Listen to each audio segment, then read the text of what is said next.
Hi, I'm Gary, the host and producer of the video tutorials at MacMost.com. I've created this course to teach you the ins and outs of using Pages on your Mac. Pages is the word processor from Apple that is used by most Mac users. It has a fairly simple user interface, but underneath that are a ton of functions and features.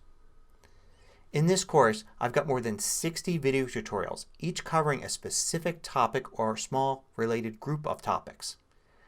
We're going to cover things like document templates, writing tools, headers and footers, table of contents, collaboration tools, adding images to your documents, tables, charts, all sorts of things. You can go through this entire course to learn Pages from top to bottom.